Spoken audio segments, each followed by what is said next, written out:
अस्सलाम वालेकुम। कैसे हैं आप सब? उम्मीद करती हूँ कि सब खैरियत से होंगे। आज की ये वीडियो बहुत ही मुफीद टिप्स के बारे में है, इसलिए वीडियो को पूरा देखना है और चैनल को सब्सक्राइब भी करना है। वीडियो को लाइक करना तो बिल्कुल नहीं भूलना। फ्रिज की सफाई। रात को फ्रिज में 2 चम्मच बेकिंग सोडा एक प्लेट में डालकर रख दें, लेकिन प्लेट को खुला ही रखें। अगले दिन एक बाल्टी में नीम गर्म पानी और फ्रिज में रखा हुआ सोडा और वॉशिंग सरफ़ मिक्स करें। फिर इसमें एक तौलिया भिगोएं।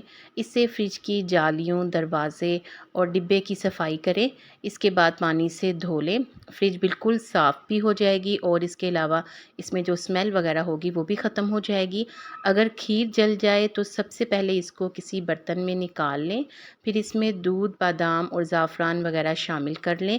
इस तरह खीर की जली हुई महक भी ख़त्म हो जाएगी। अगर खुदा न खास्ता चावल जल जाएं तो इनके ऊपर एक डबल रोटी का स्लाइस रख दें। जले हुए चावलों की बू भी ख़त्म हो जाएगी। और अगर ग्रेवी जल जाए तो इसको किसी दूसरे साफ़ बर्तन में निकाल लें। फिर इसमें एक आलू छील कर डाल दें और इसमें थोड़ा सा पानी डालकर पकने दें। कुछ देर बाद आलू को निकाल लें। जली हुई ग्रेवी का जायका और बदबू दोनों ख़त्म हो जाएंगे। बारिश के बाद खिड़कियों के शीशे पर बहते हुए पानी के निशानात बाकी रह जाते हैं। इनका बेहतरीन इलाज सिरका है। सिरका लगाने से दाग गायब हो जाते हैं। सिरका को ऐनक साफ़ करने के लिए भी, जो ऐनक के शीशे होते हैं उनको साफ़ करने के लिए भी इस्तेमाल किया जाता है। बाज़-औक़ात बैग की ज़िप फंस जाती है, फिर टस से मस नहीं होती। इसका आसान हल ये है कि पूरी ज़िप पर साबुन फेर लें या फिर मोमबत्ती रगड़ लें।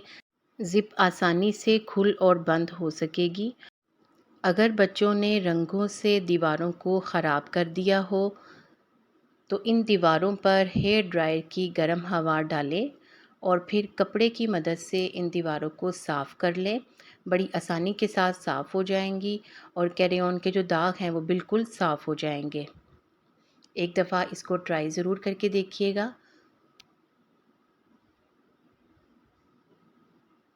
अगर फर्नीचर पर ख़राशें आ जाएं और बदनुमा लगें तो टूथपेस्ट को उंगली की मदद से ख़राशों पर लगाकर घुमाएं। इस तरह ख़राशें गायब हो जाएंगी और आखिर में गीले तौलिए को फेर कर वहाँ की सफाई कर लें, यानी जो टूथपेस्ट लगी हुई है वो उस गीले तौलिए से साफ़ कर लें। ख़राशें भी ख़त्म हो जाएंगी और फर्नीचर भी साफ़ हो जाएगा। अक्सर ऐसे होता है जब केचप ख़त्म होने वाली होती है तो वो बोतल में लगी रह जाती है। इसको निकालने के लिए बोतल के पैंदे में जमी हुई केचप को निकालने के लिए बोतल में थोड़ा सा सिरका डालकर हिलाएं। जमी हुई केचप आराम से बाहर आ जाएगी। इस टोटके को भी आजमा कर देखिएगा। अगर खाने में नमक ज़्यादा हो जाए तो इसमें थोड़ा सा सिरका डाल दें। नमक कम हो जाएगा और खाने में सिरके का जायका महसूस नहीं होगा। इसके अलावा भी मैं नमक को कम करने के बहुत से तरीके आपके साथ शेयर कर चुकी हूँ।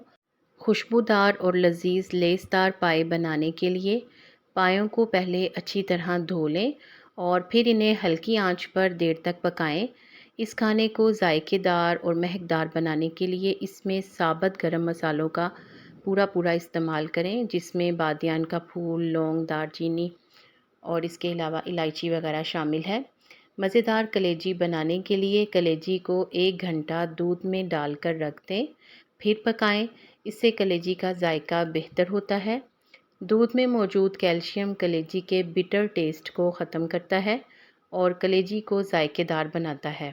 आपको इन टिप्स में से कौन सी अच्छी लगी मुझे कमेंट में ज़रूर बताएं। अगर आपने चैनल को पहली बार देखा है तो प्लीज़ सब्सक्राइब कर दें और वीडियो को लाइक करना ना भूलें। शुक्रिया।